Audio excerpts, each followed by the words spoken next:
here we are at Student for Freedom of Expression at UBC. We're interviewing anonymous frat guy, John Smith. For a particular reason, we're not going to call him anything else but John Smith. So, it's good to meet you today. Thank you for having me. Yeah. So, I have a list of interesting questions regarding the frats. Yep. This is also because the recent controversy with the fraternity and professors and other members of the university. So, my first question is, why do you think frat exists? And do you think they're beneficial to the campus life and UBC in general? Every fraternity's history is unique. A lot of them came about in the 19th century originally as literary societies or gentlemen's clubs, and they were spaces for men of similar minds and values to come together in conversation and to discuss high-minded topics like philosophy and literature. Greek life has obviously evolved a lot since then.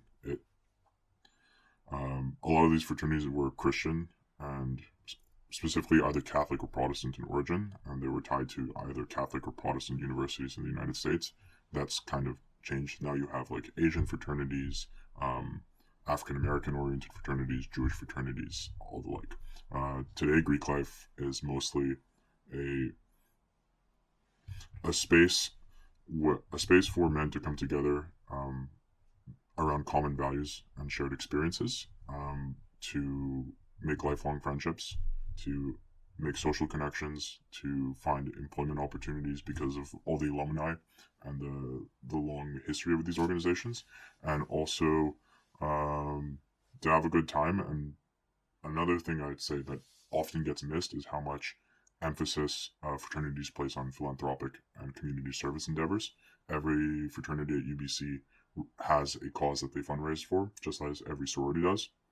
And by far, UBC stopped keeping track of these numbers, but by far one of the biggest alumni contribution groups are alumni fraternities, because being in a fraternity means you're connected to the campus, your alma mater, in a way that you wouldn't be if you just had drinking buddies or were part of a club.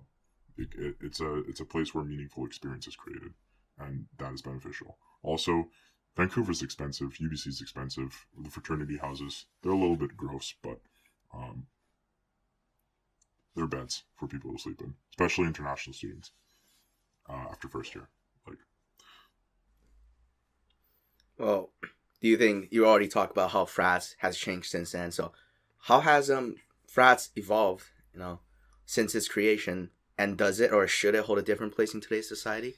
Well, the first thing to know is that a lot of these fraternities, especially the ones that were Christian in nature, discriminated on racial lines and along religious lines for a very long time. If you go back into the UBC AMS meeting minutes from the 1950s and 60s, it was controversial back then, and these fraternities were religiously and racially desegregated in the 50s and 60s during that whole wave of civil rights. So their roles definitely has changed, but I still believe firmly that at UBC, fraternities are a driving force for community building, for creating social connection, and bettering the lives of the UBC community and the local community through volunteer service and philanthropic events. Yeah, that sounds really interesting. So we're going to dive into particular the frat culture. So I'll be blunt. Do you think there is a rape culture of any kind in the UBC frat or fraternity in general? Well, do frat members encourage each other to push a girl beyond acceptable levels to have sex with them? Or is there a culture of dismissal of such behavior? Or is that just not true, up to your opinion? I think there are systemic issues within fraternities. But it's important to understand that the culture of a particular chapter isn't necessarily fixed. And often the way that these conversations are approached about fraternities are through the lens of what happens in the United States, where for a variety of reasons, the confounding variables that make an incident more likely to happen aren't as present here because we have a lower drinking age. There is less stigma about like cannabis usage and stuff like that. And Canadian values are a little bit different than American values, so it's oftentimes persons who have a negative perception of Greek life are basing that perception on an American fraternity experience that isn't necessarily replicated and isn't replicated at UBC. Like the idea that fraternities are majority like rich, privileged white men might be true for parts of the United States, specifically like those like formerly like white Christian literary society oriented fraternities, but it's not true at UBC. Like the makeup of UBC fraternities is incredibly diverse. There's people of all skin colors, religions, and socioeconomic backgrounds. There are systemic issues though. There are, I think, systemic problems within UBC fraternity culture, and it's important to note that even though there are systemic issues within UBC fraternities, it's not exclusive to fraternities. There are systemic issues in a lot of campus spaces, and it's because fraternities have this, I think, privileged position, or are under a more tighter microscope, or more people are more socially aware of fraternities, that when something happens that's related to a fraternity, it gets covered more because it gets more clicks. It's an easier narrative to sell and tease out than, for example, I believe it was in 2017 that something happened with the UBC Esports Club and one of their executive members, and there was a huge controversy. And I know for a fact that, like, for all the prohibitionists out there, that our student union operates a bar/club, and there is definitely circumstances where incidents have occurred there, without a doubt. But because it's just the pit, it doesn't get covered as much.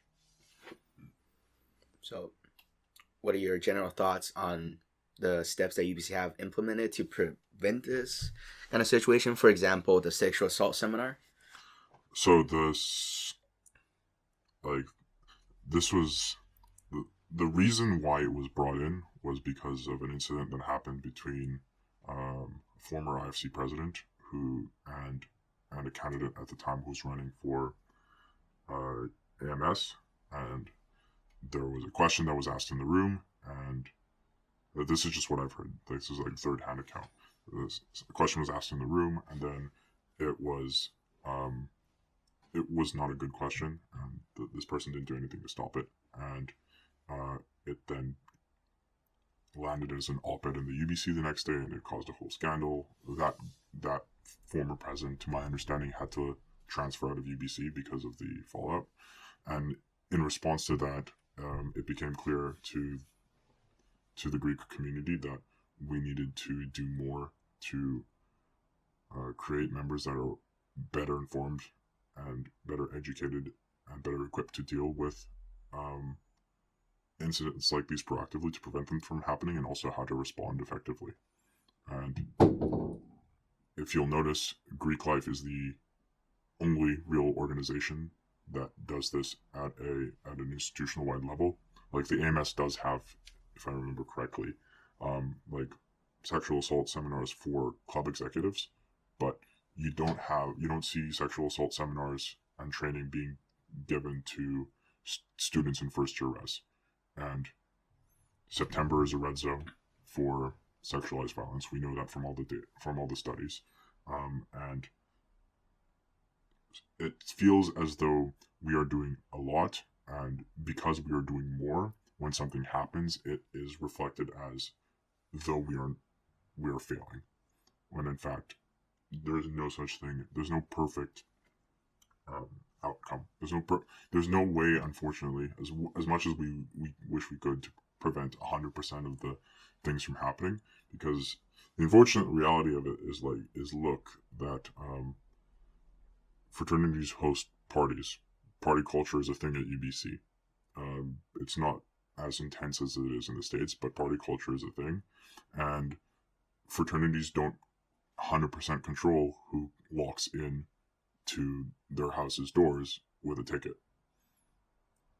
And even though we do seminars for members of our respective chapters, I don't know what information people have in their heads from the general public, especially given like how fraternities are portrayed in like popular media. Because if you walk into a fraternity party with that expectation and that understanding of what fraternity life is, then you're going to potentially think that some things are okay when they're really not. Every fraternity at UBC has a zero tolerance policy for sexualized violence of any kind. It is something that members lose sleep over, especially when someone comes to you who's your friend and they say, "Look, something happened to me, and I need to tell you, and I don't know what to do." It's a tough conversation, and we have those conversations a little bit too often, because even one conversation I feel is too much. Talking about how you deal with all those kind of situations.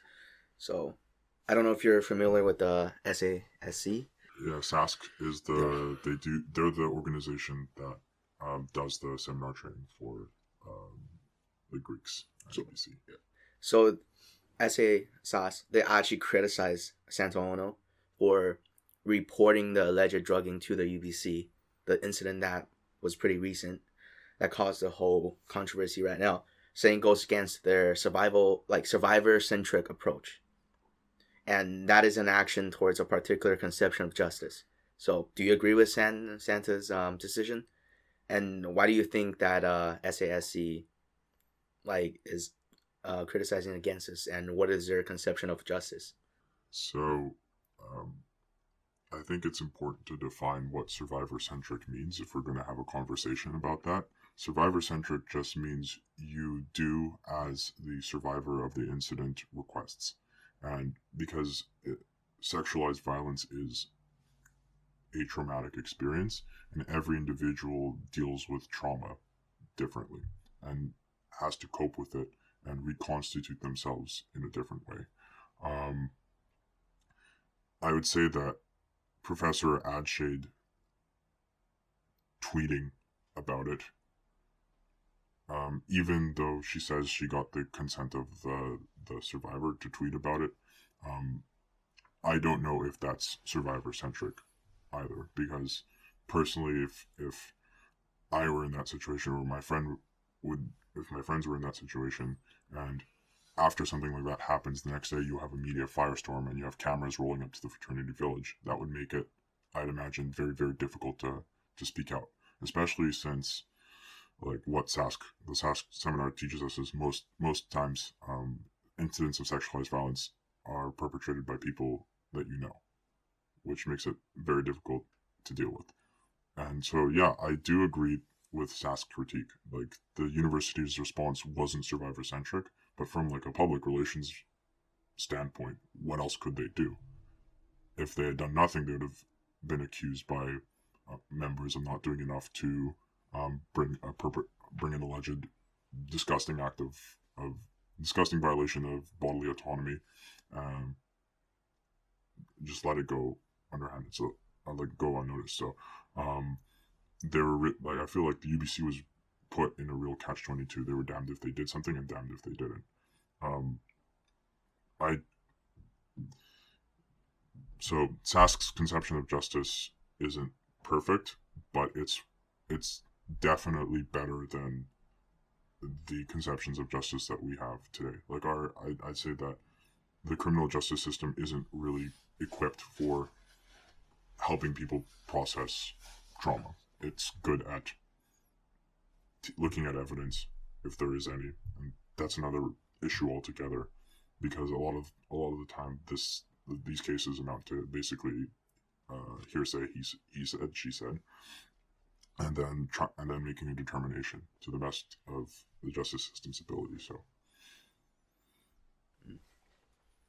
So continue from that point and the whole allegation and the whole controversy. So that already right now has been continued to the AMS. For example, AMS has officially in the UBC has said you guys the IFC is getting removed the club status with AMS. So, but also at the discussion at some point during the process of reviewing the AMS relationship with the frats, Kia Timori, I don't know if I'm pronouncing his name right, made an amendment to include other selected clubs in the review because the IFC was targeted. Do you think this is the case? I mean, if you look at the motion as it was introduced by, I believe it was Max Holmes, who is he's on the board of governors and he's a student senator, if I remember correctly. It stipulated that we were in violation of a section of the student union operations policy regarding inclusive membership, because fraternities are not open to every single person who is a student at UBC and therefore a member of the student union. And what's interesting about that is that UBC sororities were not listed in the motion, even though functionally our status is the same. Now, I haven't had a chance to read the actual VP administration report on everything because I believe there were some other details that came up. But I do know for a fact that club status does not mean a termination of the relationship between Greek life and the Alma Mater Society. It's not an end to the relationship. It's just a change in our status to make us compliant and make sure their bylaws are complied with by clubs. And I think the reason Kia Timori brought forward that motion was to point out that, hey, if you're going to investigate a relationship based on this specific procedural procedural non-compliance, then you have to look at all the other clubs that are potentially in violation. And the response for that was to start a separate inquiry for all the other clubs and to leave the IFC discussion right on the table, even though I believe that the fraternity's relationship with the student union is probably the most complicated out of pretty much all of the other clubs, which does make it feel like it's targeted. But I also get that from a student government perspective, if you notice this glaring fuck up and that you have a club, you have an organization that's a club that's not supposed to be a club, that you would want to remedy it, especially when the public's mind is kind of focused on it. Yeah, just talk about how the IFC and AMS, the changing situation and the status, how they interact is not the end to the interaction, but a change to the interaction. Yeah. So I think they're in the process of negotiating a new relationship. Not sure how that's going to play out. IFC does its best to keep the they try, man, but they're also we're also all students. I think it's important for people to remember that during this entire process, every guy you see in Greek letters, every sorority girl is also a student. A lot of them are balancing jobs. A lot of them are balancing jobs, social life, schoolwork. It's not like fraternity guys are just these unstoppable, privileged ubermenches that float through life without a care in the world. A lot of us work hard. A lot of the guys on IFC work super, super hard, and it's a stressful situation to be in. So they do their best to keep us informed, but sometimes it's the communication's a little slow. So do you think the change, even though you don't know how the final deal is going to come out, is it going to be a positive or a negative? It's going to be, I think, a net positive, because basically in my time as a Greek at UBC, anytime any kind of incident happens, the IFC calls an emergency meeting. All the fraternity presidents or some upper member of every chapter's exec will be pulled into an emergency meeting, and then there's a bunch of whispers about, oh no, is the AMS going to deconstitute us? What's going to happen to Greek life? And then the meeting happens, and then things go on as normal. So I think it's going to be good to finally put this like very lengthy, very tedious like ambiguity to our relationship with the student union to bed with a firm agreement. I don't know how that final agreement's going to look. If it's not acceptable to us as Greeks, the IFC will surely be informed of it, and then we'll figure out how to move from there. After the negotiation and the AMS situation, on Remembrance Day, you guys had the prof who alleged the drug incident tweet again online about the presence of fraternity members at the UBC Remembrance Day, and saying it was not a good idea for them to be present. And allegedly she was also mocked by other people and then attacked. So do you think that the people attacking are from fraternities? And for example, if you want to defend fraternity, do you think there is a balance between calm discussion and then just harassment and online hatred? I mean, there's probably a couple of dumb motherfuckers who made burner accounts and tweeted some shit posting stuff. Probably, like I don't doubt it. Like, it's the internet. That stuff is going to happen because people were upset, and I believe rightfully so, at the nature of the comments. Not necessarily because, to be clear, like, she has the complete autonomy to tweet whatever she likes. She shouldn't be disciplined or punished in any single way by the university. As she tweeted later, like, this is academic freedom. She has that as a prof. Whether or not the UBC applies that policy entirely even-handedly is a story that I'm sure the people in this room are very familiar with. But she tweeted during the ceremony. That's the most disconcerting part, because Remembrance Day isn't supposed to be a day about our political agendas. Everyone has their own political agenda, our own political opinion. Remembrance Day is supposed to be a day of somber reflection and to remember the sacrifice of millions of men and also women that gave their lives in defense of our nation's values and who fought against the world's worst kind of tyranny. And it's especially insulting to, I think, the UBC fraternities community, given that we have a Jewish fraternity on our campus, and in the subsequent shitstorm of replies there to the UBC's coverage of this whole situation, an individual made a comment equating fraternity men to Nazis and pedophiles, which, again, given the fact that we have a Jewish fraternity on campus, demonstrates just what kind of mindset these people are operating with. A lot of men who served in World War II were members of fraternities. John McCrae, who wrote In Flanders Fields, the poem that we all know from Remembrance Day, was a member of Zeta Psi at the University of Toronto, and he was killed in action in France.